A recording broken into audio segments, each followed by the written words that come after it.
Hey, welcome to the vlog. I'm sure you've probably seen Criminal Minds before. It's a cool crime drama and they have these profilers and they basically, have these methods and techniques of kind of assessing the criminals' mannerisms and habits and whatnot in order to track them down and hunt them down and catch them. It isn't 100% perfect, but it does a great job in tracking down these criminals. I ask the question, why? Why would they continually use this method over and over and over and over and over again? The answer is simple: because it works. It works. The reason why they use the method over and over is because it works. And it validates itself each time they solve a case successfully using that same method. It just works. What I understand from it is that because it works, they can safely go ahead and use it over and over and over. Wash, rinse, and repeat. If you are using a method that doesn't work, that doesn't give you the right results, why on earth would you continue to use it over and over and over? I do not understand.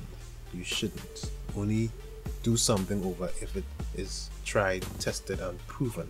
So I want to talk about our judgment. I remember one day at work, I was just sitting at my desk and I was playing this song 100 by KB, and someone came in and they immediately listened to it and they were like, they basically dismissed it for just being hype and having no content at all. And even though I argued otherwise because I know the song, they still went away with their opinion. So later on that day, the same topic came up with another workmate, and I remember the video that I watched with the same artist. It was a stage performance and he basically stopped and talked about the reason for the song, showing that you give God your all no matter where you are, whether you are employed by the church or employed outside of the church, you give your all. And the person who I was talking to, they were like, oh, I get it now, I understand. I use that example to point out to that person that the other person didn't have the right criteria for judgment. They were judging based upon what they saw and what they felt rather than the truth. Good judgment is based on the truth. So their methods of judging based on things other than the truth were not correct, but yet, like that person and many other people, we use methods that are not true. We will see somebody with a tattoo walk into the church and immediately we begin to judge them as if they are somebody who is, a sinner or whatever. And when they talk to us, or we probably somehow get to know them more, we realize that they are not the person that we thought they were.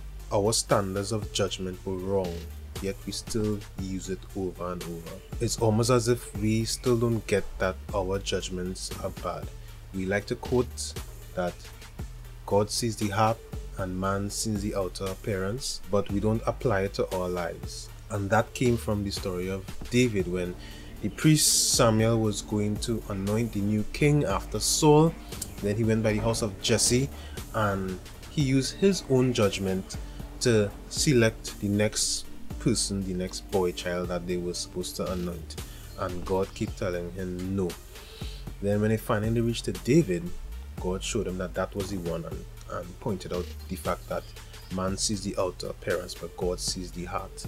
So therefore our judgment should be based on truth, because God's judgment is based on the truth, not on little things that we see. So bottom line, we have to work on our judgment. Unless you have the gift of discernment or the gift of knowledge, please keep your opinions to yourselves. Please do not formulate conclusions based upon the things that you don't know as fact. If you don't know, ask a question. Let's stop being so badly judgmental. So that's it for me today. I have a note with some additional information. The link will be in the description. And continue to watch the videos, like and subscribe. That's it for me. See you in the next one.